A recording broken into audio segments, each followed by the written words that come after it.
Bem-vindas e bem-vindos ao É Apenas Fumaça, onde se fala sobre a sociedade com quem quer falar sobre ela. Eu sou o Ricardo Ribeiro. Hoje, diretamente de Coimbra, temos como convidado Pedro Bingre do Amaral, 44 anos, professor no Instituto Politécnico de Coimbra, investigador nas áreas do ordenamento de território e ambiente. Bem-vindo. Muito obrigado. Boa tarde. Escreveste num texto, por altura do Conselho Económico e Social, Debate Economia da Floresta e Ordenamento do Território, em março de 2017, a palavra floresta deriva do latim medieval forestis, adjetivo derivado de foris, fora, como se aprecia na expressão silva forestis, literalmente mata exterior. Explica o que é a floresta? A floresta, é importante nós entendermos que a floresta não são as árvores, não confundimos a floresta com as árvores. Isto que pode parecer uma questão meramente semântica, tem implicações práticas muito fortes. Passo a explicar o quê? Porquê? Porque nós aqui em Portugal, quando falamos de política florestal, nós partimos do princípio que estamos a tratar da gestão das massas arbóreas. Quando falamos em incêndios florestais, nós julgamos que estamos a falar do incêndio dos bosques, das matas. Quando falamos do ordenamento florestal, julgamos que estamos a pensar em plantar bosques, plantar matas. Mas, na verdade, a floresta, no seu sentido etimológico primitivo, era tudo aquilo que não era nem agrícola, nem urbano. Eram os matos, eram os prados, eram os lagos, eram os rios, eram os incultos e eram os bosques, ou seja, eram as matas e os matos. E nós consciencializarmos-nos disso é importante para que nós tenhamos em mente que toda vez que estamos a falar de política florestal, estamos também a discutir aquilo que nós vamos fazer com os cerca de 36% do nosso território que são matos, que não têm bosque. São 36% do nosso território, melhor dizendo, 36% do nosso território que é inculto. Desses 16% do nosso território são matas que estão abandonadas, invadidas por matos, e 20% do nosso território são, por simplesmente, matagais, prados, zonas incultas e que também têm de ser pensadas. Ou, dizendo mais precisamente, se nós julgarmos que estamos a falar de floresta e apenas floresta, nós estaremos a falar de 20% do 20, 25, 30% do território nacional. E o que é esse 20%? Se nós falarmos de floresta no sentido de matas e matos, floresta no sentido mais abrangente, nós estamos a falar de mais de 60% do território nacional. Ou seja, nós estamos a alargar a esfera da nossa abordagem a um universo muito maior. Mas o que é que são esses 20%? Quando tu dizes, se estivermos a falar de floresta, podem ser esses 20%, é o quê? O que é que isso quer dizer? Nós temos o 20% do nosso território que neste momento são tujais, estevais, matos, que não têm qualquer aproveitamento para madeira, eventualmente têm algum aproveitamento para caça ou para silva ou pastorícia, mas mesmo assim hoje em dia é diminuto. São basicamente terrenos que não têm qualquer uso. Não são rentáveis economicamente? Ou pelo menos não rendem economicamente? Será mais propriamente dizer que não estão a ser rentabilizados. Essa é a verdade. Mas a verdade também é que a rentabilização deles haveria de ser sempre relativamente pouco interessante em termos de rendimentos por hectare por ano.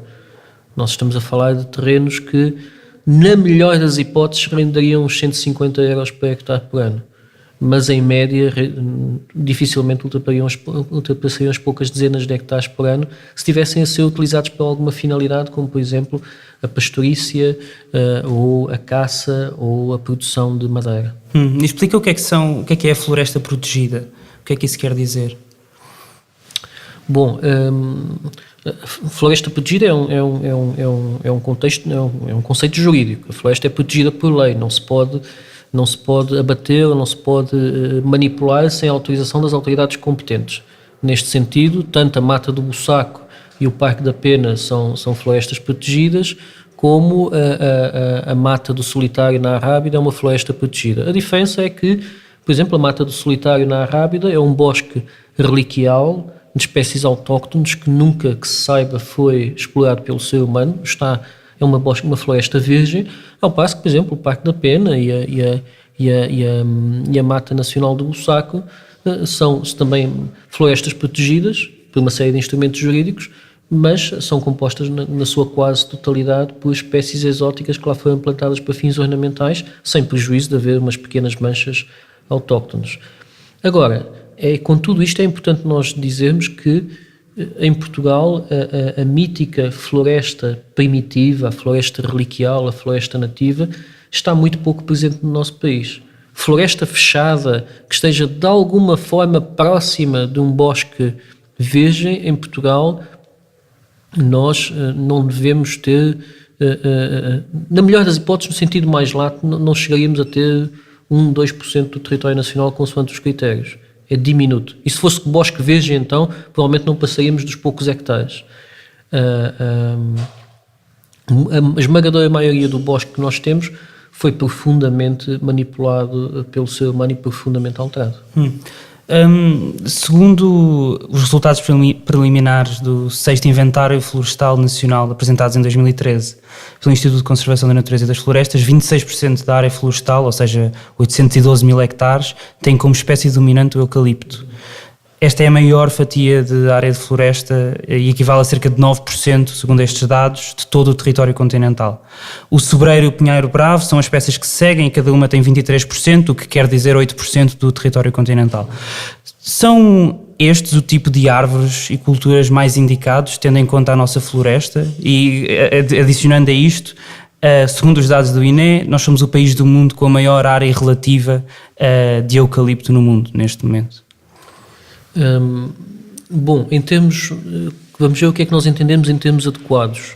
Se nós queremos uma floresta muito rica em biodiversidade, provavelmente uma monocultura como o eucalipto não é a mais adequada. E uma monocultura é uma floresta? Uma monocultura é um bosque que tem apenas uma só espécie lá plantada. Então, se for uma monocultura equiene, isto é, tudo a mesma espécie, tudo com a mesma idade, a biodiversidade dentro desses bosques é necessariamente muito baixa. É importante, no entanto, dizer que eu penso que os números de eucalipto hoje em dia constata-se que são mais elevados do que isso, que devem andar por volta dos 900 mil hectares. Porque tem aumentado? Porque tem aumentado e tem aumentado um bocado de ano para ano. Agora, com estes incêndios, os números podem estar um bocado alterados. Mas desses 900 mil hectares, apenas cerca de uns 200 mil, ou pouco mais que 200 mil, são cultivados num sentido estrito de monocultura intensiva, onde todas as espécies que não sejam eucalipto são removidas.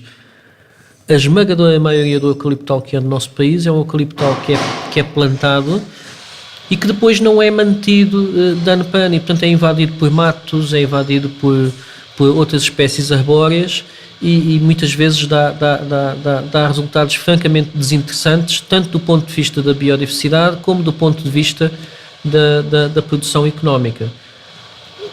Muitos especialistas estão de acordo, e eu que subscrevo a tese deles, de Portugal nós podíamos ter, e aqui está o paradoxo, podíamos ter mais produção de eucalipto, reduzindo a área onde o eucalipto está plantado, porque na maior parte da área onde o eucalipto está plantado não é interessante para a produção. Foi lá posto um pouco por improviso para tentar obter algum rendimento extra, mas na verdade não interessa. É pouco produtivo, a manutenção é demasiado dispendiosa. Do ponto de vista da biodiversidade, está a ocupar terrenos que seriam mais interessantes para outras espécies.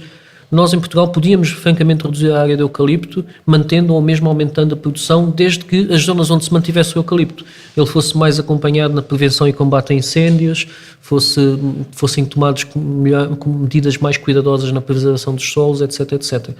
Portanto, não é necessário nós expandirmos o eucalipto. Nós podemos conter a área de eucalipto. Mais ainda, também é importante dizer que em Portugal nós temos 900 mil hectares de eucalipto em Portugal. Só não temos mais porque basicamente já não há muito mais locais para onde o eucalipto se possa expandir. Ele já preencheu todas as zonas onde ecologicamente pode ser plantado. Foi plantado de uma forma quase livre em todas as zonas onde havia um mínimo potencial de crescimento, e até foi plantado em zonas onde ele na verdade não está bem instalado, zonas muito no interior do país onde há geada e o eucalipto não resiste bem à geada, zonas do sul do país onde não há precipitação suficiente e mesmo assim foi plantado.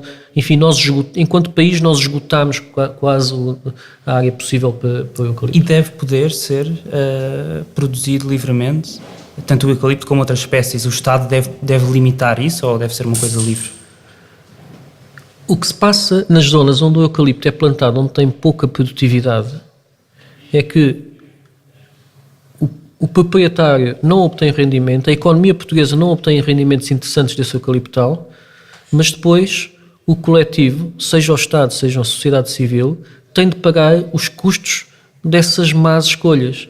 Tem de pagar isso sob a forma de incêndios em eucaliptais que não estavam a ser geridos contra incêndios. Tem de pagar isso sob a perda de biodiversidade em eucaliptais que são plantados, nem produzem madeira, nem produzem biodiversidade. Há toda uma série de custos derivados dessas más escolhas.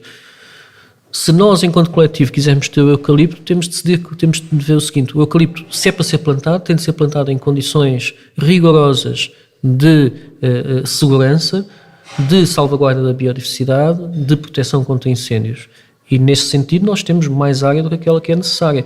Ou dizendo ainda de outra forma, quem quiser plantar eucaliptos, que os plante, cumprindo as normas ambientais e assumindo os encargos que essa plantação provoca. Uma pessoa que quer plantar eucalipto, muito bem, se quer plantar eucalipto, para além de respeitar as normas de conservação da biodiversidade, que assuma os encargos da prevenção e combate a incêndios. Não se faça como se faz em muitas zonas do país, em que o proprietário planta o eucalipto e depois volta, passado 10 anos, para ver se rendeu alguma coisa. Se rendeu, paciência. Se não rendeu, extrai a madeira e vende. O que se passa quando há estas circunstâncias é que o proprietário está a onerar a sociedade com os custos que deveriam ser, na verdade, dele, os custos de prevenção e combate. Não, se uma pessoa quer praticar e repare que isto que eu estou a dizer é válido para qualquer cultura. Se uma pessoa quiser praticar, cultivar milho intensivo, então tem de cumprir normas em relação aos pesticidas, em relação aos adubos e tudo mais. Tem de cumprir uma série de normas de segurança para que o cultivo do milho não prejudique os vizinhos. Em relação ao eucalipto, tem de cumprir exatamente as mesmas normas. O João Camargo, ambientalista, no texto Tirar a Floresta das Mãos do Eucalipto, publicado no Jornal Público em junho do ano passado, escreveu: deve ser travada imediatamente qualquer expansão de áreas de floresta industrializada, introduzir um código florestal que ordena, organiza e vincula, travar a desflorestação. Há espécies maioritariamente autóctones, árvores bombeiras, que reduzem as ignições e a intensidade dos fogos florestais e que têm de fazer parte de uma reconstituição da floresta nacional. Tu achas que o Estado deve ordenar e gerir que espécies são cultivadas em cada zona? Acho que sim, evidentemente que sim. Desde logo o Estado já faz isso. Há espécies que são exóticas invasoras e que não podem ser plantadas. Existe uma polémica de saber se o eucalipto é uma exótica invasora ou não. E achas é uma espécie que está naturalizada. Se tem potencial invasora, o debate científico ainda está sobre a mesa. Há quem diga muito veementemente que sim, que é uma espécie invasora. Há quem diga que ainda não tem a virulência que caracteriza uma invasora. A ciência divide-se a esse respeito. O que eu sou muito enfático nesta situação é que nós, de facto, não precisamos de expandir a área do eucalipto. É que não precisamos literalmente mesmo, não precisamos do ponto de vista económico e dispensamos do ponto de vista ecológico. O que nós, enquanto país, o que faz mais sentido é conter a área que existe, eliminar o eucalipto nas zonas onde a produtividade é marginal, onde nem traz proveito económico nem proveito ecológico, e reduzi-la. Isso faz todo sentido, porque o eucalipto, repito, já está instalado em muitas zonas onde não tem interesse nem ecológico nem económico. Agora, se nós poderíamos ter um país sem eucaliptal, eu não creio que politicamente neste momento seja viável isso. A minha posição pessoal em relação ao eucalipto, eu não gosto do eucalipto do ponto de vista estético, acho que é muito feio, mas pronto, gostos são gostos. Do ponto de vista ecológico, é uma espécie que eu creio que pode ser gerida em condições muito estritas sem provocar demasiados danos ecológicos. Outra coisa é se estas normas de que eu estou a falar estão a ser aplicadas em todo o país. Não estão. Há muitas zonas do nosso país onde o eucalipto não devia estar. E eu penso que nessas... E porquê é que está? E porquê é que está? Porque, mais uma vez, nós temos uma circunstância em que o eucalipto é relativamente fácil plantar eucalipto. Muitas vezes há empreiteiros florestais que praticamente oferecem a florestação do eucaliptal. Podem se aproximar-se de ti e dizer: então, eu vou plantar eucalipto no no seu terreno, eu vou plantar eucalipto no seu terreno, você deixa-me, eu não lhe pago renda, ponho o eucalipto no seu terreno, e daqui a 10 anos, se isto der alguma coisa, então você vende o meu eucalipto ao preço X, um preço favorável a quem o plantou. Não é? Se não der nada, se o terreno arder, pronto, o negócio fica resolvido, é uma aposta no futuro. Agora, o que é que se passa com este género de plantações? É que é quase uma eucaliptização especulativa, faço-me entender. Porque uma coisa é aqueles proprietários que, por exemplo, como as celuloses fazem, que têm, as celuloses têm sob seu proprietário 200 mil hectares de eucaliptal e têm permanentemente sapadores a controlar o eucaliptal a ver se arde, né? E sustentam sapadores privados para ver se o eucaliptal arde. Isso as empresas da indústria de celulose? São 200 mil hectares. E depois temos 700 mil hectares onde o proprietário planta a ver se dá. Se der, dá. Se não der, não dá. É especulação. Ele não vai investir a sério na prevenção e combate a incêndios. Há exceções, há associações de produtores florestais que o fazem. E, por consequência, é uma aposta. É uma aposta que depois também não tem em linha de conta, por exemplo, questões como, paralelas para além dos incêndios, questões como, por exemplo, a biodiversidade. Como a biodiversidade não é remunerada, portanto, também é posta de lado a questão da biodiversidade. Agora, se nesses 700 mil hectares, onde na maioria o eucalipto é quase especulativo no sentido em que não há uma ativa defesa da floresta contra incêndios, se os proprietários tivessem de assumir os encargos da defesa e combate a incêndios, muito bem, o senhor vai plantar eucalipto no seu terreno, mas vamos agora fazer as contas. A quanto é que isto vai custar em termos de riscos para terceiros, prevenção e combate a incêndios? O senhor assume este encargo. Provavelmente a pessoa faria a estimativa do risco e diria, não me compensa pôr aí o eucalipto. E como é que isso poderia ser feito? É através do IMI, por exemplo? Como é que isso poderia ser feito?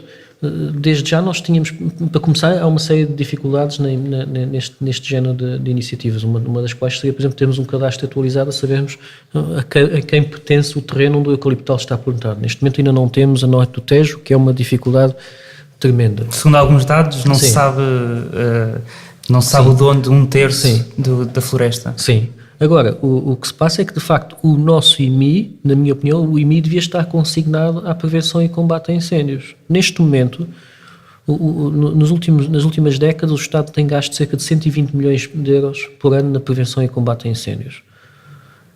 Isso dá, basicamente, 12 euros, muito arredondando as contas, 12 euros por hectare por ano na prevenção e combate a incêndios. De incêndios no espaço rústico.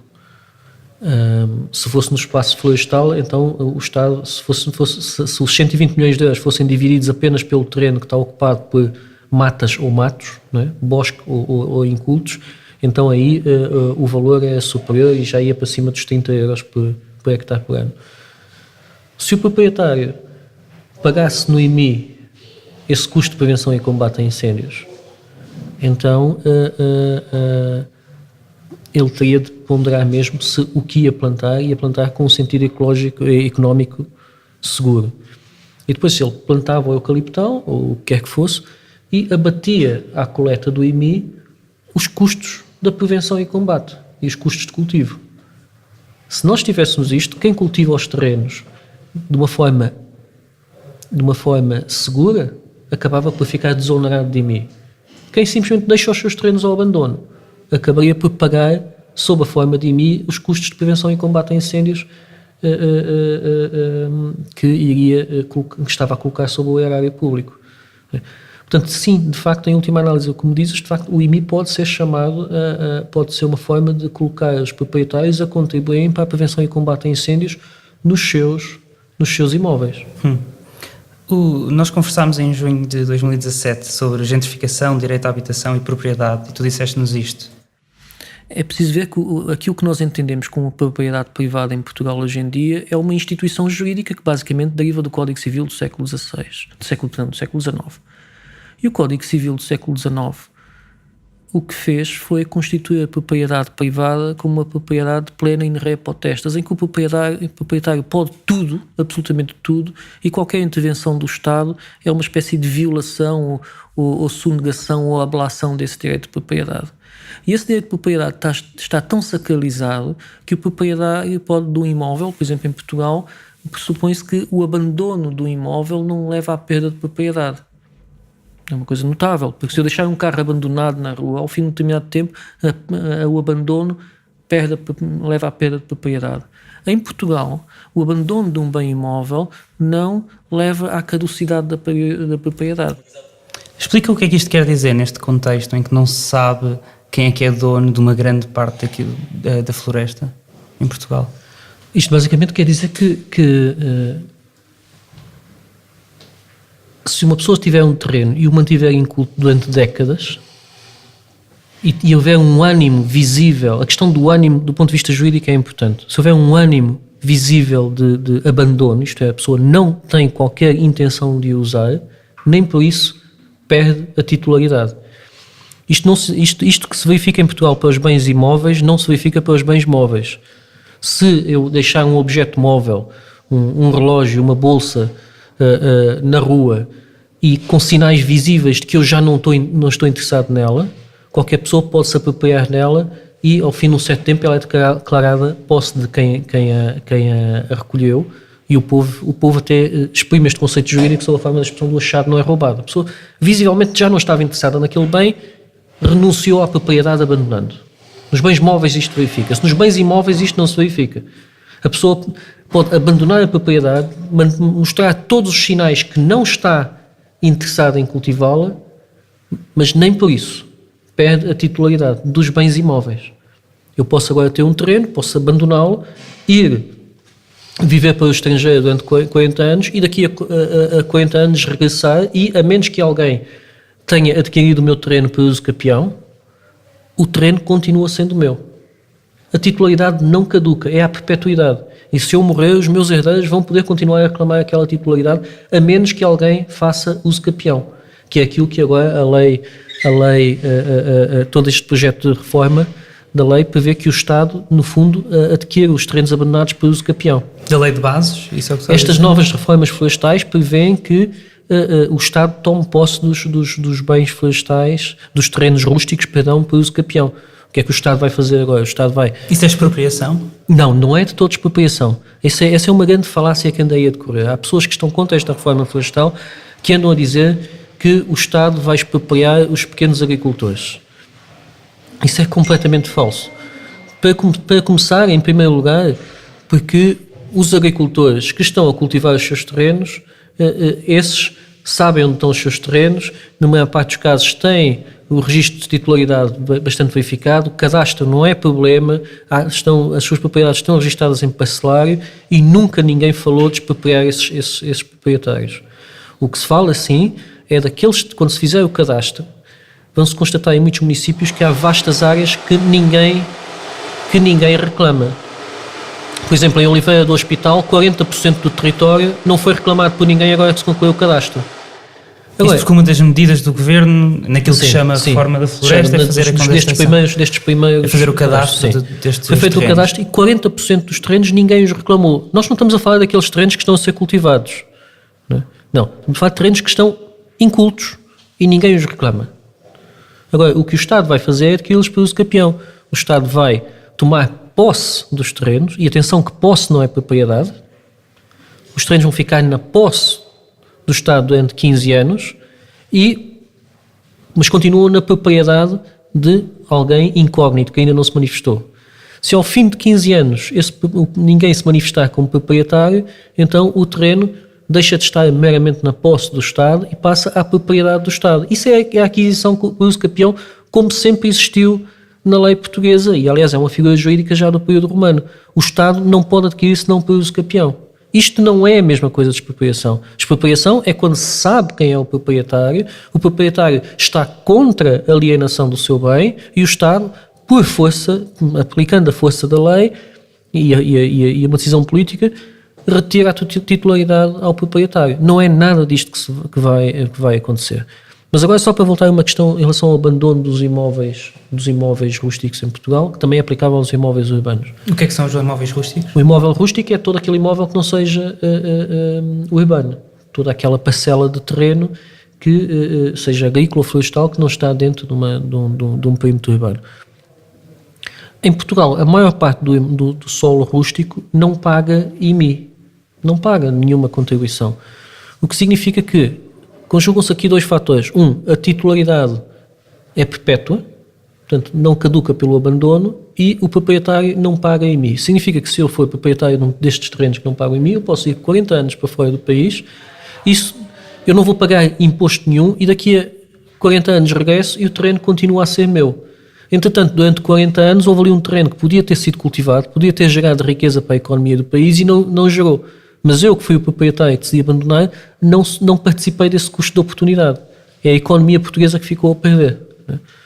O IMI, neste sentido, serve como desincentivo ao abandono e desincentivo ao subaproveitamento, tal e qual como, comparando de uma forma analógica, um pouco tosca, uma pessoa quando vai ao centro de uma cidade paga o parquímetro, basicamente para a pessoa pense duas vezes se vai dar algum uso útil ao carro naquele tempo em que vai estar ali estacionado, não é? Ou seja, há uma função disciplinadora do IMI que excede em muito a mera função de coleta de receitas para o Estado. Segundo dados de 2007, fornecidos pela Direção-Geral dos Recursos Florestais, que hoje em dia já não existe, e segundo também o Ministro da Agricultura, Florestas e Desenvolvimento Rural, Luís Capola Santos, o Estado português tem cerca de 2% de floresta pública, a menor percentagem da Europa. Como é que chegámos aqui? Isto foi sempre assim? Foi sempre assim. Foi sempre assim. O Estado português podia, em certa medida, ter aumentado Bom, para começar, vamos ver o seguinte. Podia não ter sido necessariamente assim se no século XIX, quando o Estado, em lugar de ter vendido as comendas das ordens de Cristo, Santiago e Davis, que formavam extensíssimas propriedades no sul do país, o Estado as tivesse conservado. Se o Estado nessa altura qual era a percentagem? Assim de memória não sei dizer, mas seguramente que se nós estivéssemos nessas circunstâncias, só as propriedades das ordens de Cristo, Santiago e Davis a sul do Tejo, provavelmente no seu conjunto quase chegariam a 1 milhão de hectares, ou seja, deveríamos ter para aí 10% do país, só nessas ordens militares.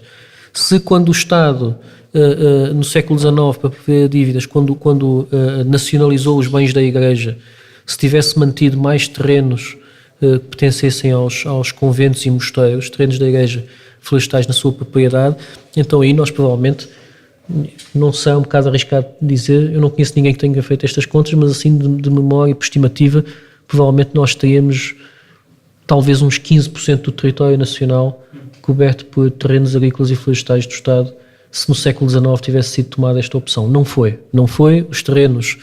Os poucos terrenos que ainda restavam à coroa portuguesa foram nacionalizados no século XIX e até inclusivamente os reguengos que Portugal tinha, terrenos diretamente da coroa, foram vendidos, as comendas das ordens religiosas, os terrenos da Igreja não passaram para a posse do Estado, foram privatizados, o Estado só ficou praticamente com os templos, propriamente ditos, com alguns conventos dos edifícios e mesmo assim poucos. E é mesmo assim, se nós pensarmos na maior parte dos terrenos que Portugal, das matas nacionais que nós temos, que estão concentradas, a maior parte da área está concentrada no Pinhal de Leiria e nas dunas de Mira e de Vagos, aí o Estado tem esses terrenos, porque basicamente são deposições de areias que se realizaram no século XVIII, XIX, areias que foram depositadas pelo mar, que vinham da bacia hidrográfica do Douro.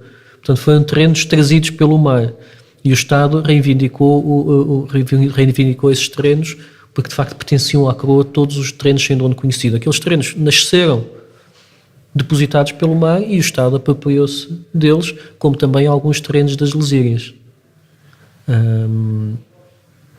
Mas isso é insignificante.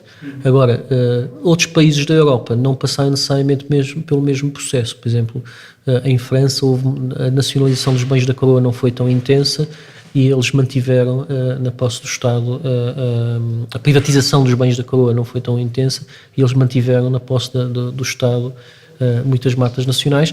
Diga-se de passagem que na generalidade do território europeu os países têm entre 40% a 60% da floresta pertence ao Estado. Nós com 2% somos uma absoluta exceção. Mas existiram planos em Portugal, como por exemplo o plano de fomento, ainda durante o Estado Novo, para o fomento e para o cultivo em florestas em Portugal. Sim. Planos estatais, que hoje não parecem ter tanta... Sim, o plano de povoamento florestal de 1938-68 previa uma grande arborização do país, de centenas, na ordem das centenas de milhares de hectares, concentrado essencialmente na arborização dos baldios. Em Portugal... Explica o que é que são os baldios. Um baldio, tem piada porque normalmente as pessoas julgam que um baldio é um terreno inculto. Não, um baldio não tem nada a ver com a cultura que está a ser praticada no terreno. Um baldio é um estatuto jurídico. Um baldio é um terreno que é propriedade comunitária. No direito em Portugal reconhecem-se 3 tipos de propriedade. A pública, que pertence ao Estado ou às autarquias, a privada, que pertence aos particulares, e a comunitária, que pertence a assembleias de compartes, que é uma forma mista de propriedade em que, repito, não é pública, mas também não é privada. Há aqui um grande equívoco quando as pessoas julgam que os baldios do Estado estão muito mal mantidos. Aí há logo um erro. Não são do Estado. Segundo são cerca de 500 mil hectares. São 12%, não é? Do são cerca de 500 mil hectares, 500 e tal mil hectares. Não é? Esses terrenos pertencem às assembleias de compartes, pertencem aos residentes das freguesias anexas aos baldios, e os compartes, que são as pessoas que têm direito, que participam da titularidade desses terrenos, é que podem decidir o que é que vai ser feito nesses terrenos dos baldios, e eles é que usufruem das receitas. O Estado não usufrui das receitas. Os baldios não pagam IMI também, nem pagam impostos. Houve uma mudança legislativa em relação aos baldios há bastante pouco tempo. Sim, houve uma mudança em particular, houve uma série de mudanças, na verdade. Uma em 2015 e depois uma agora em 2017, sim, e que, entre outras coisas, revogava 2015. Introduziam algumas alterações importantes para saber quem é que pode ser um comparte. Antigamente podia ser, o comparte era quem residisse na freguesia, agora basicamente quem quiser ser comparte pode se registrar como comparte. E também os baldios passaram a ter contabilidade organizada, que é a coisa que não tinham. Ninguém sabia para onde iam as receitas dos baldios, que muitas vezes podiam ser avultadíssimas, particularmente naquelas zonas onde os baldios arrendaram os terrenos para eólicas, onde podem ter rendimentos de milhares de euros por hectare por ano de receitas que, em alguns casos, não se sabia para onde ia o dinheiro. Bem, mudou também a possibilidade de se poder arrendar a privados. Exatamente, também se pode arrendar a privados. Ou seja, tinha sido uma lei em 2015 com o anterior governo que dava a possibilidade disso acontecer, e isso foi revogado. O que é que tu achas disso? Qual é o teu comentário? Há uma questão ideológica, há questões ideológicas e questões sociológicas muito importantes em relação aos baldios. E questões também politológicas, digamos assim. Os baldios sempre foram uma figura jurídica que causou muitos engulhos às elites e ao Estado. Sempre houve ao longo da história uma tentativa de, não só em Portugal, nos outros países da Europa também existem baldios, de que a aristocracia queria sempre tomar posse dos terrenos dos baldios, e muitas vezes a população pegava em armas ou revoltava-se contra a tentativa da aristocracia se apropriar dos baldios. Mais tarde, também durante o Estado Novo não via com bons olhos os baldios, porque entendia como sendo manifestações de um criptocomunismo. O Estado Novo quis, de facto, acabar com os baldios, e também por outro motivo. Também por motivos de ordem económica mais lata. O Estado Novo também quis, ao arborizar os baldios, forçar a mão de obra rural que neles trabalhava, que se dedicava sobretudo à silvopastorícia, a deixar as serras e a instalar-se nas cinturas industriais de Lisboa e do Porto para oferecer mão de obra à indústria então nascente. Portanto, a ideia basicamente era florestar os baldios, libertar mão de obra e criar mão de obra para a indústria que entanto se havia de criar. Por estes passados históricos, os partidos mais à esquerda do nosso país, particularmente no caso vertente do PCP e o Bloco de Esquerda, têm particular afeto pelos baldios como forma de propriedade comunitária. O problema é que a realidade sociológica dos baldios alterou-se. Os baldios, que eram essencialmente usufruídos por aldeias onde se praticava uma agricultura de subsistência, passaram a ser terrenos incultos e as aldeias esvaziaram-se de conteúdo. A realidade sociológica já não está lá. E E nesse caso nós teremos de, coletivamente, decidir se faz sentido os baldios tal como existiam ao longo dos séculos e mesmo tal como foram configurados para esta nova lei. Porque, na verdade, se hoje em dia qualquer pessoa pode ser baldio e não apenas um residente nessa zona, o que é que diferencia o baldio de uma propriedade pública? Há toda uma série de diferenças jurídicas, mas se calhar nós devemos colocar-nos a questão de saber se faz sentido continuar a haver baldios no século XXI. Tu escreves num texto que publicaste no teu Facebook, Floresta, Esquerda, Direita. Sob o regime monárquico, os partidos conseguiram pôr-se de acordo quanto à necessidade de alargar as matas públicas. Na Primeira República conseguiu-se, pese embora a instabilidade governamental, prosseguir esse desígnio do interesse público. O regime autoritário dirigista do Estado Novo continuou o processo do Plano de Povoamento Florestal de 1938-68, estávamos agora a falar sobre isso. A partir da década de 1960, a expansão e a ambição cessam. Porquê? Sim. Porque eu entendo que há duas questões. Para começar, a pertinência desse artigo. Com esse artigo eu quis dirigir-me em particular às pessoas de direita, para que as pessoas de direita deixassem o discurso monolítico segundo o qual ser de direita implica necessariamente ser contra a intervenção do Estado na economia. Isto é, há um pouco aquela ideia na direita contemporânea que a direita é sempre, ser de direita é quase uma questão identitária. Quem é de direita está contra o Estado. E, portanto, não deve haver iniciativa do Estado em matérias de floresta, porque isso seria, enfim, dar o braço a torcer à esquerda. Pois eu acho que a floresta pública faz tanto sentido à esquerda como à direita, porque, diga-se de passagem, eu vou usar uma frase thatcheriana, não há alternativa à intervenção do Estado na floresta, particularmente a floresta de crescimento lento. Não há alternativa. Ou as alternativas que há são inviáveis. Mas porquê que a partir da década de 70 deixou de haver iniciativa do Estado? Eu penso que por motivos ideológicos. A direita começou a ser progressivamente primeiro liberal e depois libertária, anti-estatal, e a esquerda, boa parte dela foi atrás. Boa parte da esquerda foi atrás e começou, com a terceira via, começou a desmantelar o Estado. Isso em Portugal, nas florestas em Portugal, foi particularmente notório. Nos últimos 30 anos, os serviços florestais do Estado foram cada vez mais emagrecidos e desorçamentados, independentemente do governo estar à direita ou estar à esquerda. Não se notou propriamente uma iniciativa do Estado com os partidos de esquerda, quando os partidos de esquerda estavam no poder. Deixar de haver uma direção-geral das florestas é um exemplo disso? É. E desorçamento, deixar de haver guarda florestal, por exemplo, haver desorçamentação nos antigos serviços florestais, os próprios serviços florestais, a figura de serviços florestais foi extinta, a Mata Nacional de Leiria, que nos seus tempos de apogeu empregava largas dezenas de pessoas, em 2017 já só empregava 3 pessoas, que é impossível cuidar de uma mata daquela dimensão. Portanto, o desinvestimento foi total no pouco que restava nas matas do Estado. Aquilo que era a Direção-Geral das Florestas passou a chamar-se Autoridade Nacional e neste momento fundiu-se. Sim, já houve várias entidades orgânicas, já foi Instituto Florestal, Autoridade Florestal Nacional, Direção-Geral dos Recursos Florestais, Instituto de Conservação da Natureza e das Florestas. Portanto, nos últimos 20 anos também houve uma instabilidade jurídica tremenda, com sucessivas leis orgânicas a gerar mais entropia no sistema. E a nossa esquerda foi incapaz de assumir que o Estado deve ter um papel de líder na floresta, particularmente na floresta de crescimento lento. Eu estou a dizer particularmente na floresta de crescimento lento, porquê? Porque, rapaz, se nós temos em Portugal 900 mil hectares de eucalipto, nesse eucalipto não foi preciso o Estado tomar grande iniciativa, porque como é uma espécie rentável, os particulares tomaram conta do assunto. Mas nós temos mais de 3 milhões de hectares do nosso país que estão incultos, que só são aptos para florestas de crescimento lento, e se não for o Estado a tomar a iniciativa, nenhum privado vai tomar essa iniciativa, porque não compensa, o privado não pensa horizontes temporais tão grandes.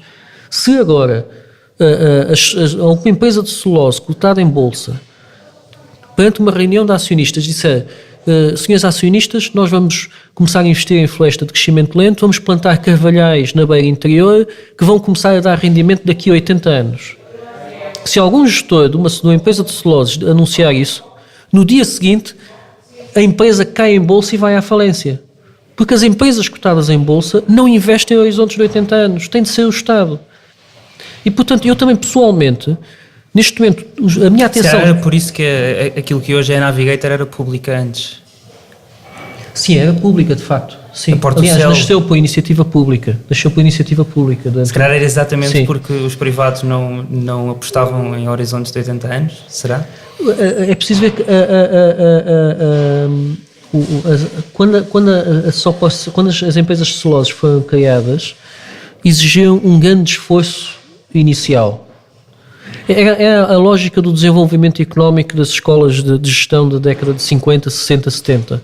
Para montar grandes empresas, a iniciativa tem de ser do Estado, o Estado tem de pôr as empresas a funcionar para depois então estarem prontas para serem privatizadas. Foi assim com tantas e tantas empresas. Né? Se não tivesse sido o Estado, não tinha havido TAP. Se não tivesse sido o Estado, não tinha havido... Mas a TAP foi pública durante muito tempo. Foi pública, mas se não tivesse sido o Estado a montá-la, não havia capital em Portugal. Porque num país pequeno como Portugal, não há empresários com suficiente capital financeiro para poderem ter uma iniciativa dessas. Nos Estados Unidos, por exemplo, não foi preciso o Estado criar empresas de aviação, porque havia milionários suficientes com capital financeiro para isso. Em Portugal, não. Mas em Portugal privatizaram-se as celulosas a partir do momento em que o esforço inicial já estava feito. Não é? Mas, voltando às florestas de crescimento lento, as florestas de crescimento lento não são interessantes só são interessantes para o Estado, ou então outras instituições que pensem há séculos. Sei lá, por exemplo, a Igreja Católica, mas não estou a ver a Igreja Católica neste momento a estar a investir na arborização dos 3 milhões de hectares de incultos em Portugal. Tem de ser o Estado, porque tem de ser uma entidade que esteja à parte do mercado, uma entidade que não tenha de apresentar dividendos ao final de cada ano. E eu creio, mais uma vez, que vai ter de ser o Estado nestes terrenos de baixíssimo rendimento a investir. Ou isso, ou então grandes associações de produtores florestais, de minifundiários, e que estejam dispostos a obter baixíssimos retornos ao fim de muito tempo. E mesmo assim também não sei se haverá muitos particulares interessados nisso.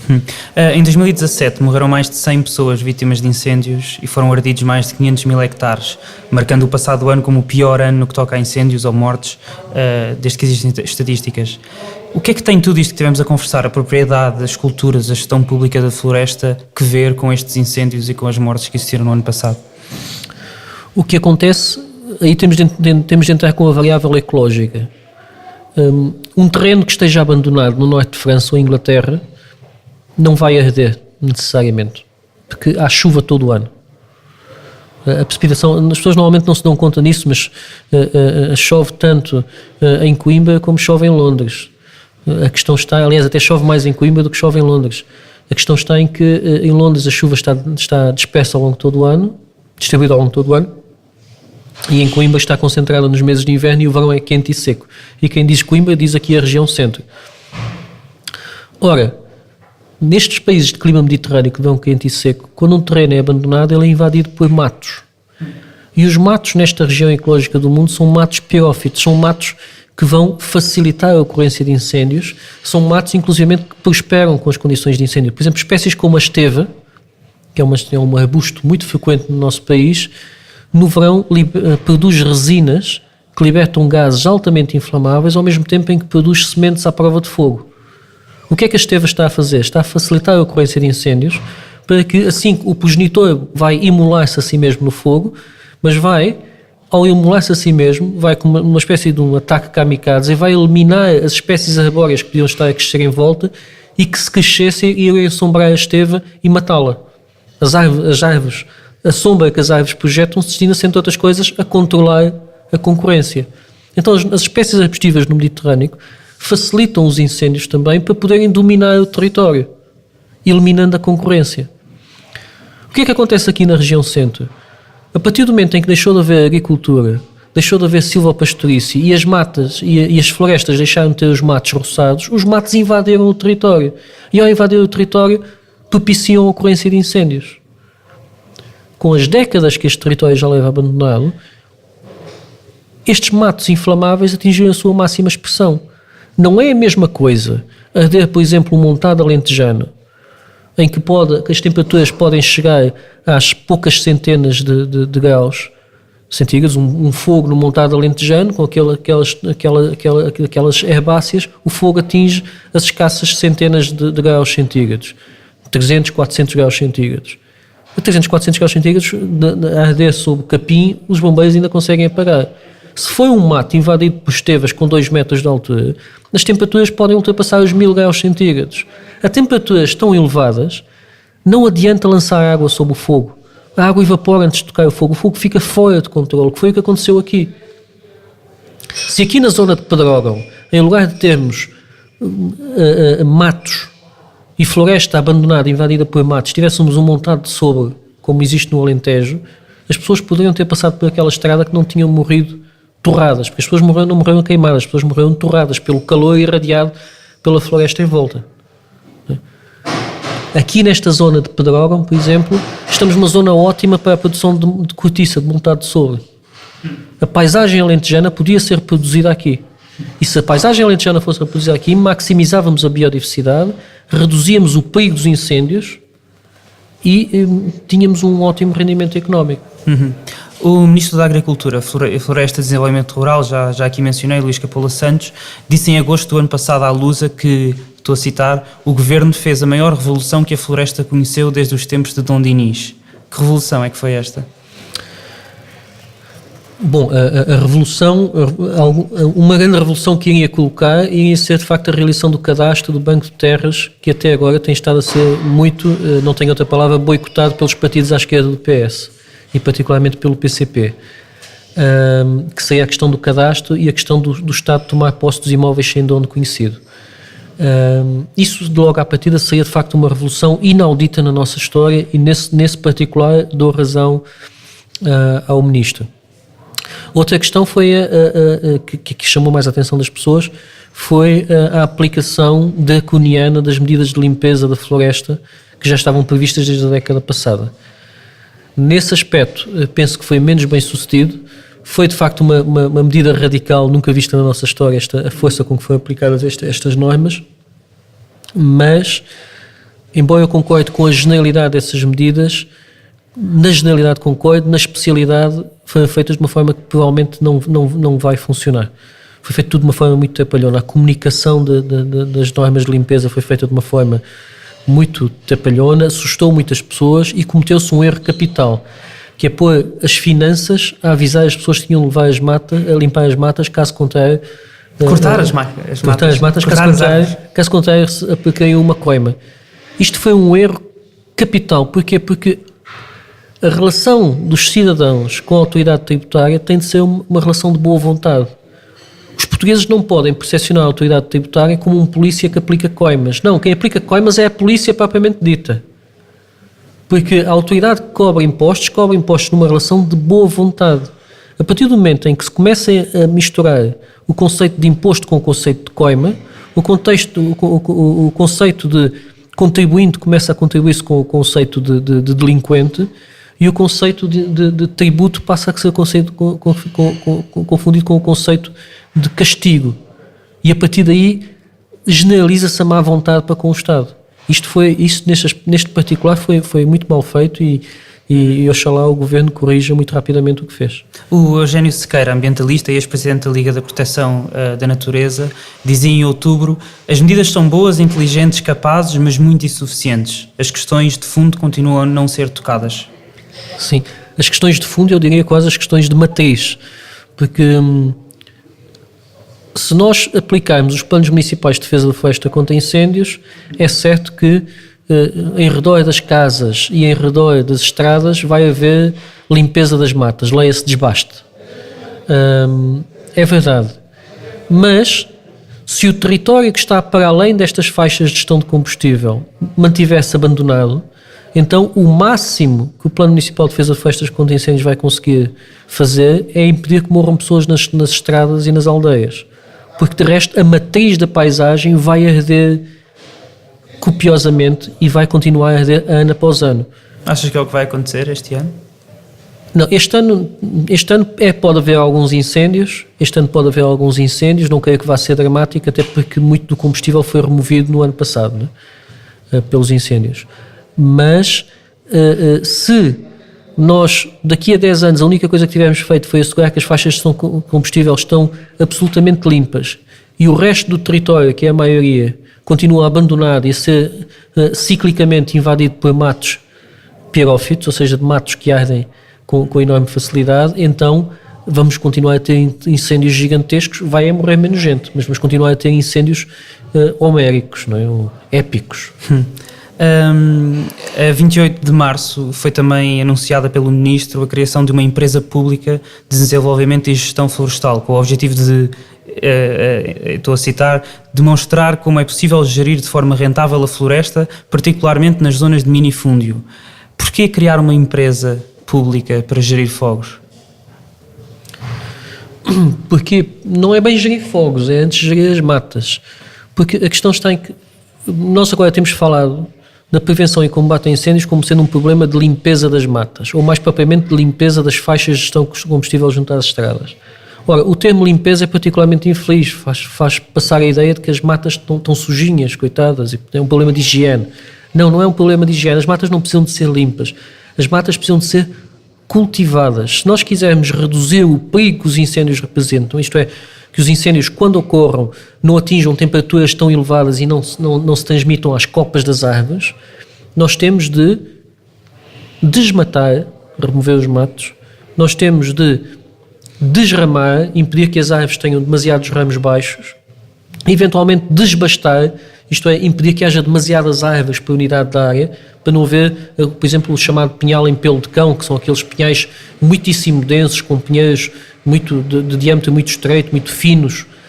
Nós temos de desramar, desbastar desramar. Estas medidas, que permitem reduzir a severidade dos incêndios, o risco dos incêndios, e permitir que o bosque recupere depois do incêndio, são exatamente as mesmas medidas que é necessário para produzir madeira de boa qualidade, para produzir pastos de boa qualidade, se for o caso. Ou seja, cultivar é gerir também contra incêndios em simultâneo. Um bosque que esteja a ser bem cultivado não precisa de ser limpo de todo. Portanto, o nosso desafio não é ter uma empresa para ir limpar as matas e simplesmente remover material combustível sem pensar em dar nenhum aproveitamento económico. O nosso objetivo é gerir as matas, desramando, desbastando, desmatando, para que elas produzam madeira, para que elas produzam cortiça, para que elas produzam caça, para que elas produzam silvopastorícia. Ou seja, pô-las a render e de caminho aumentando também a biodiversidade, vai ao mesmo tempo reduzir os incêndios. Ou seja, nós conseguimos reduzir a severidade dos incêndios e ainda obter lucro. Se a nossa mentalidade for apenas de limpar as matas, então temos a ter meramente uma despesa sem qualquer receita. E para isto é preciso uma empresa que faça gestão económica das matas.